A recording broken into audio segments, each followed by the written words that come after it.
वैसे जरूरी नहीं है, लेकिन वीडियो को लाइक या फिर डिसलाइक कर दिया करें। मूवी स्टार्ट होती है तो हम क्लिंट बार्टन यानी होकाई को देखते हैं अपनी फैमिली के साथ टाइम स्पेंड कर रहा होता है। उधर थैनोस के साथ पूरी एवेंजर्स की टीम लड़ रही होती है, लेकिन अब क्योंकि थैनोस को वो 6 के 6 इन्फिनिटी स्टोन्स मिल चुके थे, जिसकी मदद से फाइनली वो चुटकी बजा देता है, जिसकी वजह से यूनिवर्स की आधी पॉपुलेशन खत्म हो जाती है और उन्हीं में ही क्लिंट की फैमिली भी मारी जाती है और अब उसकी फैमिली में सिर्फ वो अकेला ही सर्वाइवर था। अब पहले तो यहाँ पर क्लिंट बार्टन यानी होकाई को कुछ भी समझ नहीं आता कि आखिर उसकी फैमिली कहाँ चली गई, लेकिन जब उसके सामने सारी रियलिटी आती है, यानी उसे पता चलता है कि थैनोस की वजह से उसकी पूरी फैमिली खत्म हो चुकी है, तो यहाँ पर वो फाइनली ये डिसाइड कर लेता है कि इस दुनिया में जितने भी बुरे लोग हैं उन सबको मार डालेगा। इसीलिए अब वो फाइनली क्लिंट बार्टन वाले रूप को छोड़कर एक मास्क पहने किलर वाले रूप में आ चुका था। इसके बाद सीन शिफ्ट होकर टोनी स्टार्क यानी आयरन मैन और नेबुला पर आता है, जो कि टाइटन्स प्लेनेट से अपने शिप में बैठकर अर्थ के लिए जा रहे होते हैं। अब इस सफर में उन्हें टोटल 22 दिन गुजर चुके थे। अब इन 22 दिनों के बाद उनके पास खाने और पीने का सारा सामान भी खत्म हो चुका था, जिसकी वजह से टोनी स्टार्क की हालत भी अब काफी खराब हो चुकी थी। अब क्योंकि नेबुला तो एक रोबोट थी, इसीलिए उस पर खाना और पानी ना मिलने का कोई भी असर नहीं होता। जो डिफिकल्टीज भी थी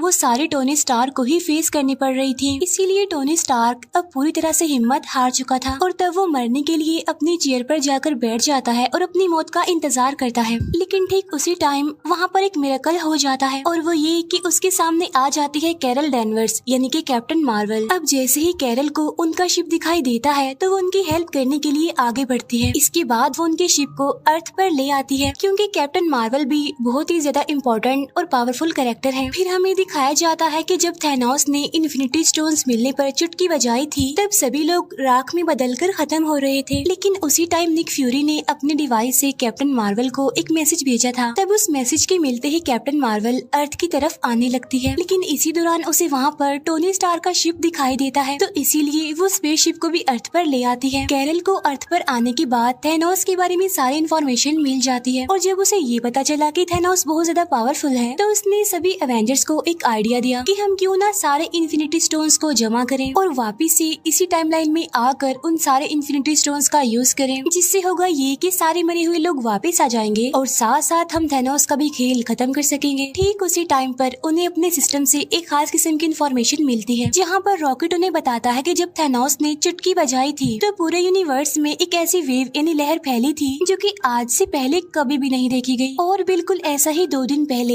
एक गैलेक्सी पर भी हुआ है। क्या पता थैनोस ने दोबारा से चुटकी बजाई हो, जिसकी वजह से हमें फिर से ये वेव देखने को मिली। तब यहाँ पर सभी एवेंजर्स को पता चल जाता है कि थैनोस ने फिर से अपने सारे इन्फिनिटी स्टोन्स का यूज किया है। तब उसकी वेव की वजह से ये लोग उसके सिग्नल्स को ट्रैक करते हैं और फिर अपने स्पेसशिप से उसी प्लेनेट पर पहुंच जाते हैं जहां पर थैनोस था, और यहीं पर हमें दिखाया जाता है थैनोस जो कि अब कमजोर और काफी थका हुआ लग रहा था। इसके बाद वो सब वहां पहुंचकर थैनोस को पकड़ लेते हैं और उससे पूछते हैं कि सारे इन्फिनिटी स्टोन्स कहाँ हैं, जहां पर थैनोस उन्हें बताता है कि मैंने सारे इन्फिनिटी स्टोन्स को यूज करके सभी स्टोन्स को डिस्ट्रॉय कर दिया है, ताकि कोई भी इन इन्फिनिटी स्टोन्स को दोबारा से जोड़कर इस पूरे यूनिवर्स को दोबारा से पहले जैसा ना बना दे। अब इस बात की वजह से थोर को बहुत गुस्सा आता है, इसीलिए वो अपने हैमर से थैनोस का गला काट देता है और वहीं पर वो थैनोस को जान से मार डालता है। अब क्योंकि इन्फिनिटी स्टोन्स तो थे नहीं, इसीलिए किसी के पास भी कोई होप नहीं थी कि सारे मरे हुए लोग वापिस से जिंदा कैसे होंगे, इसीलिए वो सारे ही काफी डिसअपॉइंटेड हो जाते हैं। इसीलिए वो सारे अपने अपने रास्तों पर निकल जाते हैं। इसके बाद थोर अब एक नई जगह पर जिंदगी गुजारने लगता है, जो कि नॉर्वे में थी। थोर पूरी तरह से हिम्मत हार चुका था, इसीलिए क्योंकि वो थैनोस से हार भी गए थे और साथ साथ इन्फिनिटी स्टोन्स को भी कलेक्ट नहीं कर पाए थे।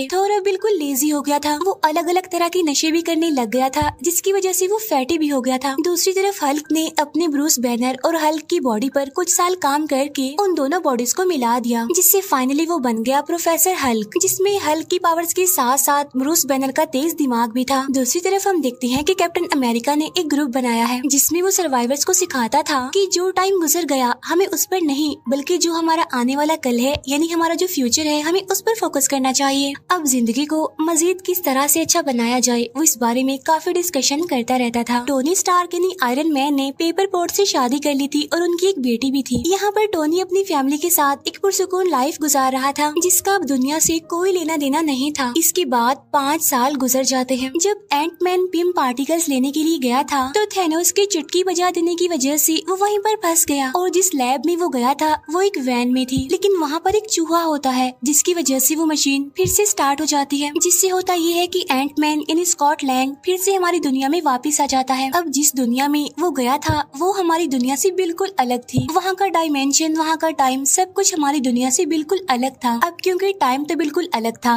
तो इसलिए उस दुनिया में गुजारे गए 5 घंटे इस दुनिया के 5 सालों के बराबर थे। और जब थैनोस ने आधी पॉपुलेशन को खत्म कर दिया था तो उस इंसिडेंट को 5 साल गुजर गए थे, लेकिन उस दुनिया में सिर्फ 5 घंटे ही गुजरे थे। और जब स्कॉट लैंग उस दुनिया के 5 घंटे गुजार कर अपनी दुनिया में आता है तो वो देखता है कि सब कुछ बदल चुका है और उसकी बेटी भी 5 साल ज्यादा बड़ी हो गई थी। इस सारे सिचुएशन को जानने के बाद स्कॉट अपने फ्रेंड्स यानी अवेंजर्स के पास जाता है और वो उन्हें बताता है कि थैनोस की चुटकी बजाने के बाद इस इंसिडेंट को 5 साल गुजर गए हैं ना, लेकिन उस दुनिया में तो सिर्फ और सिर्फ 5 घंटे गुजरे हैं। स्कॉट यहाँ पर कैप्टन अमेरिका को बताता है कि अगर हम पिम पार्टिकल और उस दुनिया को यूज करना सीख जाएं, तो हम 5 साल पीछे जाकर सभी होने वाले एक्सीडेंट्स और गलतियों को ठीक कर सकते हैं। तब उसकी इस बात पर स्टीव यानी कैप्टन अमेरिका एग्री करता है और अब एंट मैन, कैप्टन अमेरिका और ब्लैक विडो तीनों मिलकर हेल्प मांगने के लिए टोनी स्टार्क यानी आयरन मैन के पास जाते हैं, जहाँ पर टोनी अपनी फैमिली के साथ हिल स्टेशन पर रहता था। यहाँ पर वो लोग टोनी को अपने प्लान के बारे में बताते हैं कि अगर हम उस दुनिया को सही से यूज कर लें तो हम टाइम में पीछे जाकर सभी हादसों को ठीक कर सकते हैं और टाल सकते हैं। लेकिन टोनी स्टार्क जानता था कि इस काम में खतरा है और रिस्क है, और अगर उसने ये काम कर दिया तो उसकी फैमिली भी खतरे में आ सकती है। तो इसीलिए टोनी स्टार्क उनसे ये काम करने के लिए साफ इनकार कर देता है, जिसकी वजह से वो लोग काफी डिसअपॉइंटेड होकर वहाँ से चले जाते हैं। अब क्योंकि टोनी ने तो उनकी हेल्प करने के लिए इनकार कर दिया था तो इसीलिए वो सीधा जाते हैं हल्क के पास, जो कि अब था प्रोफेसर हल्क। अब क्योंकि ब्रूस बैनर का दिमाग काफी तेज था इसीलिए वो लोगों की हेल्प करने के लिए एग्री हो जाता है। तो इसीलिए अब वो लग जाते हैं एक टाइम मशीन बनाने में,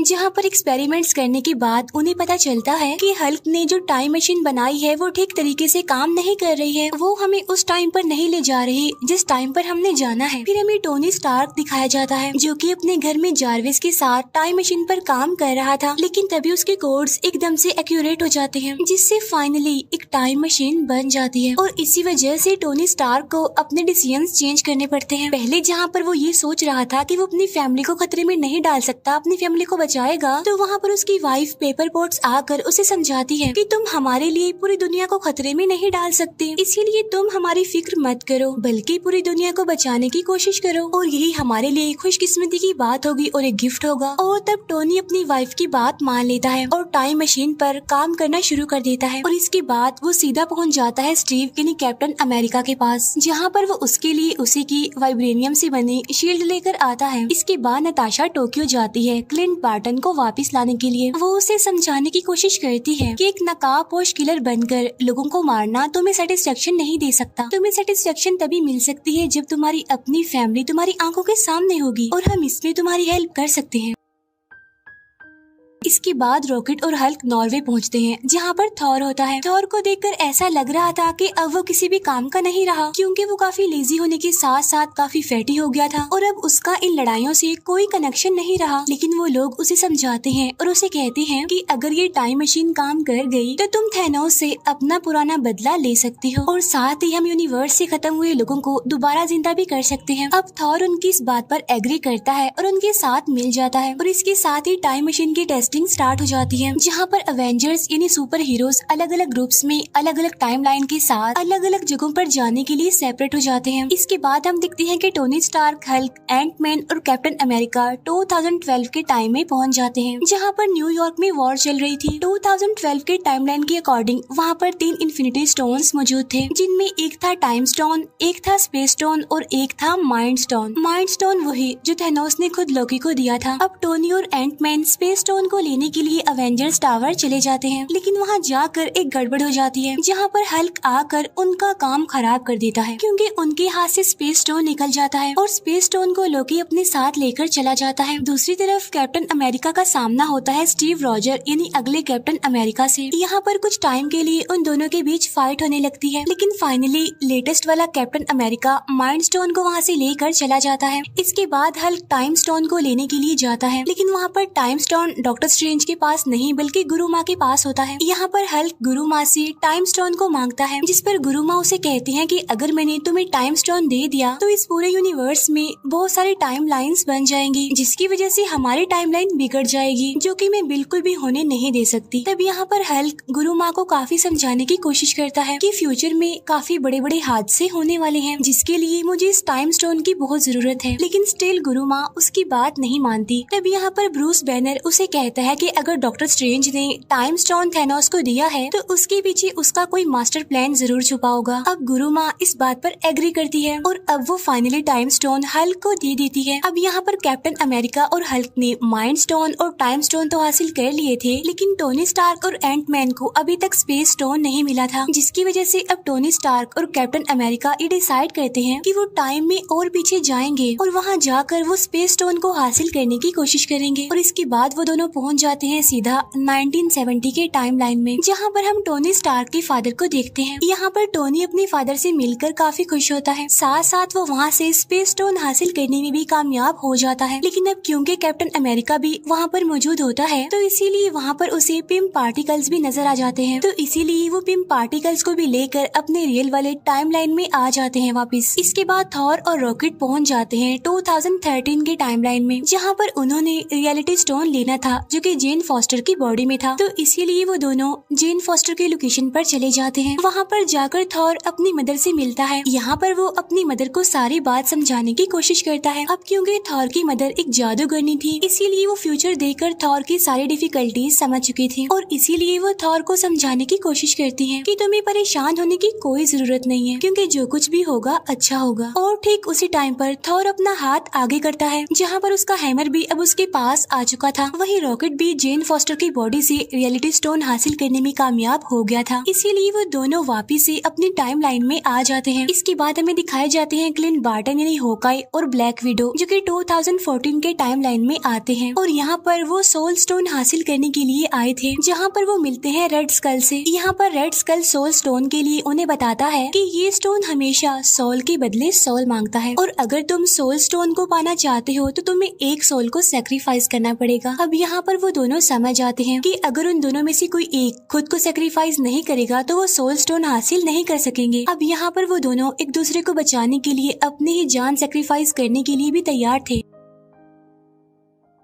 और यहाँ पर उन दोनों के बीच काफी अच्छी फाइट होती है। लेकिन यहाँ पर नताशा सोल स्टोन के लिए खुद को सेक्रीफाइस कर देती है, जहाँ पर Clint Barton finally soul stone हासिल कर लेता है और इसीलिए वो भी अपने रियल वाले टाइम लाइन में आ जाता है। इसके बाद सीन शिफ्ट होकर जेम्स रूट्स और नेबुला पर आता है, जो कि 2014 के टाइम लाइन में जाते हैं टाइटन्स प्लेनेट पर, जहाँ पर पीटर क्विल पहले से ही मौजूद होता है और इसके बाद वो सभी पावर स्टोन को हासिल करने के लिए चले जाते हैं। और जब ये उस जगह पर पहुँचते हैं तो ये पीटर क्विल को बेहोश कर के पावर स्टोन को लेने ही वाले होते हैं, लेकिन तभी नेबुला को पुरानी नेबुला की वजह से यादें आने लगती हैं, जिसकी वजह से उसका ट्रांसमीटर खराब हो जाता है, जिसकी वजह से नेबुला वहीं पर बेहोश हो जाती है, जहां पर थैनोस की टीम आकर नेबुला को प्रिजनर बना लेती है। अब क्योंकि नेबुला एक ह्यूमनॉइड थी यानी आधी इंसान और आधी एंड्रॉइड, जिसका फायदा उठाकर थैनोस उसकी सारी की सारी मेमोरी को स्कैन कर लेता है। साथ साथ 2014 वाले थैनोस को 2018 में होने वाले सारे इवेंट्स के बारे में पता चल जाता है। उसे ये भी पता चल जाता है कि फाइनली उसने सारे के सारे इन्फिनिटी स्टोन्स हासिल कर लिए और साथ साथ यूनिवर्स की आधी पॉपुलेशन को भी खत्म कर दिया, जिसकी वजह से अब उसका मकसद और भी ज्यादा स्ट्रॉन्ग हो जाता है। साथ ही अब थैनोस नेबुला से उसके पिम पार्टिकल्स को भी ले लेता है और वो उसे काफी अपग्रेडेड वर्जन में बनाकर अपनी पूरी टीम के साथ अर्थ पर 2023 वाले डायमेंशन में आ जाता है। इसके बाद अवेंजर्स सारे इन्फिनिटी स्टोन्स को एक नए गोल्ड आर्मर में लगा देते हैं और अब बारी आती है कि इस गोल्ड आर्मर आर्मर को कौन यूज करेगा, जिसकी वजह से वो सारी पॉपुलेशन जो इस यूनिवर्स से खत्म हो गई थी वो वापस आ जाएगी। तब यहाँ पर सबसे पहले थॉर आगे आता है, लेकिन हल्क उसे कहता है कि इसके अंदर गामा वेव्स हैं और अगर तुमने इसका यूज किया तो तुम्हारा काफी बुरा हाल हो जाएगा, तो क्यों ना इसका यूज मैं करूँ, क्योंकि मैं भी तो गामा वेव से ही बना हूँ। इसके बाद हल्क उस गोल्ड आर्मर को पहनता है और चुटकी बजा देता है, लेकिन यहाँ पर हल्क की हालत काफी खराब हो जाती है। अब हालांकि थैनोस ने भी सारे इन्फिनिटी स्टोन्स को हासिल करने के बाद ही गोल्ड आर्मर को यूज किया था, लेकिन उसे तो कुछ भी नहीं हुआ था। लेकिन यहाँ पर हल्क के साथ ऐसा इसलिए हुआ था क्योंकि थैनोस हल्क की निस्बत काफी ज्यादा पावरफुल था और यही वजह होती है कि हल्क की यहाँ पर काफी बुरी हालत हो जाती है। लेकिन वो सारी पॉपुलेशन जो यूनिवर्स से खत्म हो चुकी थी अब वो वापिस आने लगी थी। तब इस बात की वजह से वो सारे अवेंजर्स काफी खुश होते हैं, लेकिन उनकी ये खुशी ज्यादा टाइम तक टिक नहीं पाती, क्योंकि तब थैनोस भी अपने शिप और अपनी पूरी टीम के साथ रियल टाइम यानी 2023 में पहुंचकर उन लोगों की लोकेशन को बॉम्ब से उड़ा देता है, जिसकी वजह से वहाँ पर काफी बड़ा ब्लास्ट हो जाता है और वहाँ पर सब कुछ डिस्ट्रॉय हो जाता है। साथ साथ थैनोस भी काफी गुस्से में था और इस बार वो चाहता था कि वो सारे इन्फिनिटी स्टोन्स को हासिल करके आधी पॉपुलेशन नहीं बल्कि इस पूरे यूनिवर्स की सारी पॉपुलेशन को ही खत्म कर दे और उसके बाद वो एक नया यूनिवर्स बनाए जहाँ पर सब लोग थैनोस को अपना गॉड समझे, उसे माने और उसे सबसे ज्यादा इम्पोर्टेंस दे। और यहाँ पर इस मूवी की सबसे जबरदस्त फाइट शुरू हो जाती है। अब यहाँ पर बहुत अच्छे अच्छे सीन्स हमें देखने को मिलते हैं, क्योंकि थैनोस की टीम और अवेंजर्स यानी हमारे सुपर हीरो एक दूसरे के आमने सामने आकर मुकाबला करते हैं। यहाँ पर बार्टन उस गोल्ड आर्मर को लेकर भागता है। इसके बाद हमें दिखाया जाता है कि कैप्टन अमेरिका हैमर ले लेता है और इसके बाद वो थैनोस से लड़ाई करने लगता है। अब यहाँ पर हम कैप्टन अमेरिका और थैनोस के बीच एक काफी जबरदस्त फाइट देखते हैं, लेकिन थैनोस के आगे टिकना कोई आसान बात नहीं है, क्योंकि थैनोस उन सबसे ज्यादा पावरफुल था। अब यहाँ पर थैनोस की टीम अवेंजर्स पर भारी पड़ रही थी, इसीलिए सभी हीरोज हार मानने के करीब थे। लेकिन उसी टाइम पर 5 साल पहले लड़ाई करने वाले सारे अवेंजर्स और सुपर हीरोज उनकी हेल्प करने के लिए आ जाते हैं, जहाँ पर पहले तो आगे आती है ब्लैक पैंथर की टीम।